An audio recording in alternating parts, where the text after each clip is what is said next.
Pangeran George, bocah 12 tahun yang memikul harapan seluruh monarki, tiba-tiba menghilang dari seluruh pemberitaan media dengan dalih mengikuti program pelatihan khusus. Namun yang mengusik para pengamat bukan sekadar absennya sang pangeran muda, melainkan bayang-bayang kekuasaan yang bekerja secara sembunyi di balik tembok istana. Ketika Pangeran William, seorang ayah yang penuh kasih, pewaris sah tahta, sekaligus anak dari tragedi kerajaan yang belum sembuh, mulai mempertanyakan keadaan. Ia tidak disambut dengan kejelasan, melainkan keheningan dingin dari pihak istana. Dan satu nama muncul ke permukaan.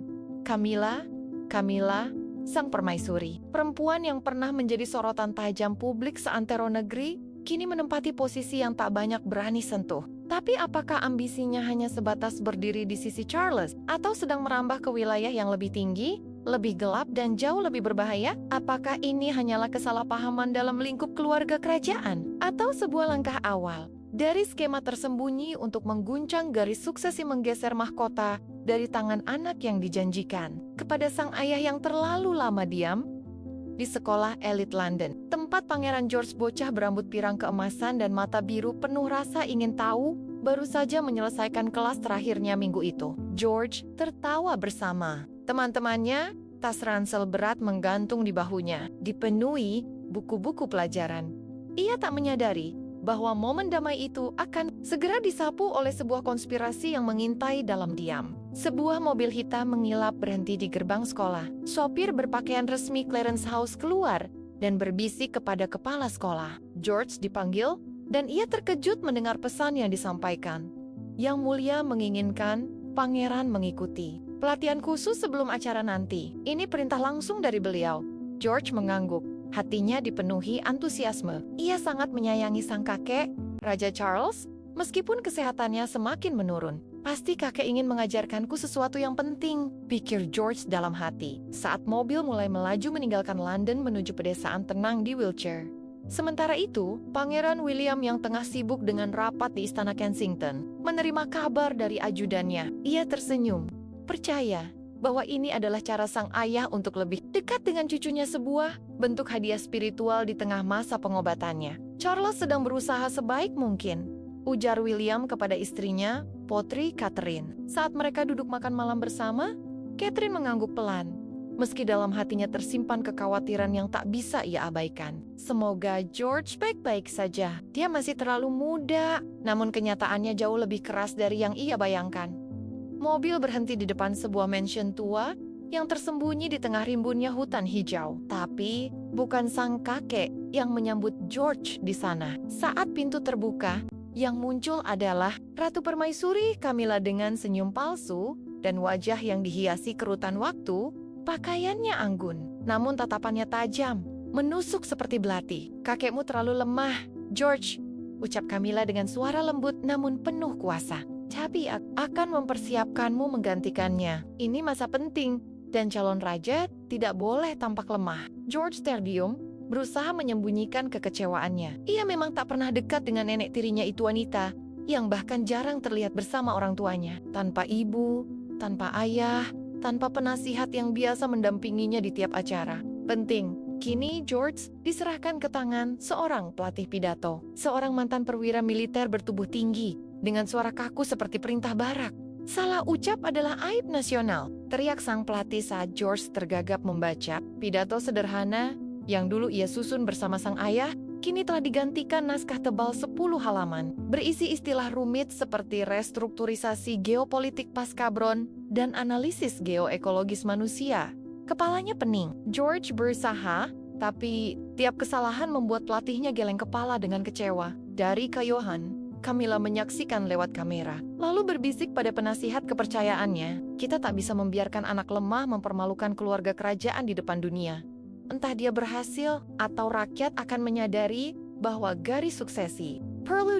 Nada suaranya dingin mengungkap ambisi yang membara dalam hati. Namun jauh di balik semua itu, tujuan Camilla lebih dari sekadar melatih. Ia diliputi ketakutan akan posisinya sendiri. Dengan kondisi Raja Charles yang semakin memburuk, Camilla tahu bahwa William akan segera naik takhta. Dan rumor yang beredar di lorong-lorong istana menyebutkan William berniat merombak sistem monarki, mengurangi peran Camilla dan orang-orang dekatnya, bahkan mengasingkannya dari pusat kekuasaan demi menghindari konflik.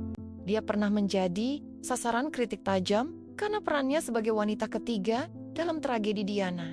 Dan kini, ia merasa takut bahwa William, putra mendiang Diana, akan membalas dengan sepenuhnya menyingkirkannya dari pengambilan keputusan suksesi.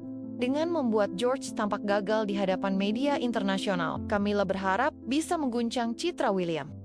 Bahwa garis suksesi langsung belum siap, dan lewat celah itu, ia ingin meneguhkan dirinya sebagai penasihat senior yang matang. Bahkan diam-diam membuka jalan bagi sosok-sosok yang lebih dekat dengannya, mendukung anggota keluarga lain demi menjaga pengaruhnya. Setelah Charles tiada, hari pertama berlalu dalam kesendirian. George terbaring di tempat tidur. Air mata mengalir di pipinya, rindu akan pelukan ayah dan ibunya. Ia mencoba meraih ponsel kesayangannya yang biasa disimpan di ransel. Tapi, ponsel itu sudah disita saat ia masuk ke mansion. Camilla, dengan alasan agar George fokus penuh pada pelatihan, tanpa gangguan dari dunia luar, yang tidak George ketahui, ini baru permulaan dari konspirasi yang lebih besar. Kekuasaan kerajaan sedang digerakkan secara licik oleh tangan seorang wanita yang penuh siasat di dalam tembok tua Istana Kensington. Tempat cahaya langka London menyelinap melalui kaca patri yang menjulang tinggi. Suasana tenang tiba-tiba berubah menjadi kegelisahan yang mencekam. Seperti awan gelap yang menggulung sebelum badai. Catherine, dengan kecantikan lembutnya, kini tampak pucat. Wajahnya dipenuhi kegelisahan. Ia mondar-mandir di ruang tamu megah, menggenggam erat ponsel. Seolah benda itu adalah satu-satunya tali penghubung dengan anaknya.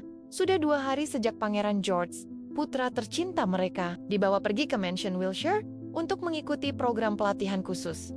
Biasanya selalu melakukan panggilan video setiap malam, hanya untuk bercerita tentang harinya di sekolah. Kini seolah menghilang di telan bumi. Catherine memeriksa ponselnya setiap jam, berharap ada panggilan atau pesan. Namun layar itu tetap gelap, sunyi. Mengapa George belum menelepon?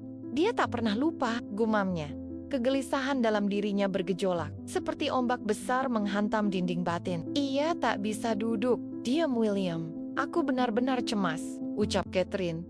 Suaranya bergetar, matanya berkaca-kaca. George belum pernah sesunyi ini. Dia selalu meneleponku, bahkan hanya untuk mengucapkan selamat malam. Apa mungkin sesuatu telah terjadi pada anak kita? Ia terdiam sejenak, lalu memegangi dadanya, seolah merasakan jantungnya diremas oleh kecemasan. Sebagai seorang ibu, Catherine telah terbiasa melindungi anak kanannya dari sorotan media. Tapi kali ini, ketakutannya jauh lebih dalam. Ia merasa ada yang sengaja ingin menghancurkan keluarga mereka dari dalam. William, pria jangkung berambut pirang, dengan sorot mata biru yang tegas, warisan dari ibunya, Diana, duduk di sofa kulit. Wajahnya lelah usai seharian menghadiri pertemuan tentang isu iklim global. William menatap jauh ke arah jendela, ke langit London yang kelabu. Hujan rintik mulai membasahi kaca, seperti meniru air matanya yang tertahan. Aku tak akan membiarkan sejarah terulang, Catherine, katanya perlahan. Dulu, ibuku dibiarkan sendirian menghadapi badai. Tapi tidak denganmu, tidak dengan George. Di balik kekakuan protokol kerajaan, ia merasakan guncangan batin yang tak bisa lagi ia bendung. Kesetiaannya pada tahta mulai berbenturan dengan naluri seorang ayah. Selama ini ia berusaha menjaga ketenangan, menyeimbangkan darah biru dan darah daging. Namun kini, seorang wanita yang dulu menghancurkan masa kecilnya, mencoba merenggut masa. Depan putranya, Catherine menggenggam tangan William, erat, penuh kepiluan. Dia mencoba memisahkan kita, Will. Menciptakan bayangan bahwa aku hanyalah istri pendamping, bukan seorang ibu dari raja masa depan. Suaranya serak, namun syarat tekad. Kalau kita tak bertindak sekarang, kita mungkin akan kehilangan George, bukan hanya secara fisik, tapi jiwanya. Sementara itu, jauh di Wiltshire, di dalam lorong panjang mansion tua itu, George berdiri terpaku di depan cermin besar berbingkai emas.